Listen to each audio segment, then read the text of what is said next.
sakkatan na jaalatte hundumtuu kanarraa goree akka koo dhufte cubbuu kondumaa dhiiga kee qulqulluun miicite jireenya koo kufee kastee naa dhabde saafuu jaalala kee Yesuus akkam na jaalatte hundumtuu kanarraa goree akka koo dhufte cubbuu kondumaa dhiiga kee qulqulluun miicite jireenya koo kufee kastee naa dhabde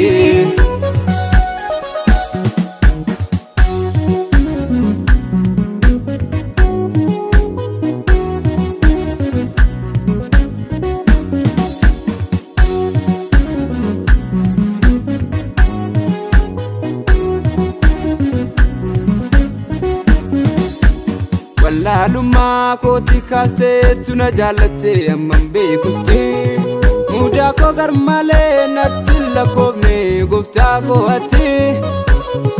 qulqullu taate otoo jirtu jaalala koof jettee cubbama taate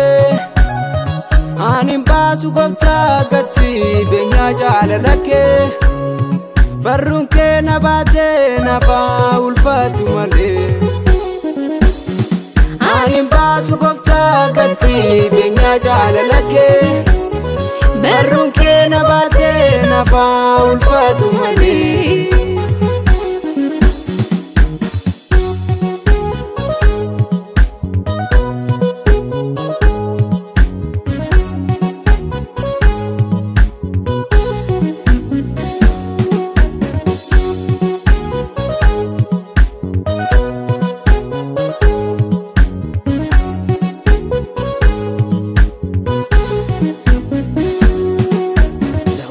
kawaa'ee hin baasu jedhame iddoo aarsaa kaawwatte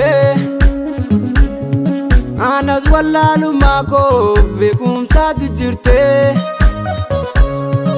iddoo mudaa koo dhiiga keessa naanaaf dhoksite Daawit kawaa'ee hin baasu jedhame iddoo aarsaa kaawwatte anas wallaalummaa koo beekumsaatti jirte iddoo mudaa koo dhiiga keessa naanaaf dhoksite jaalala miitiree gooftaa koo jaalala miitiree Yesuus koo jaalala miitiree gooftaa koo jaalala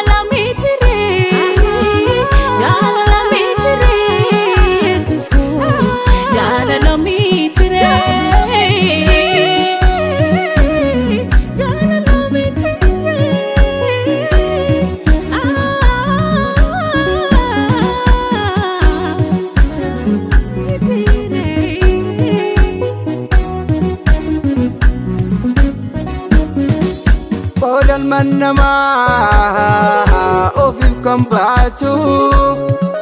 jaalalaaf jedhee lubbuusaa dabarse laatu anoo nannabee barbaade kan akka kee nama jaallatu ansi dhiisee abbaa koo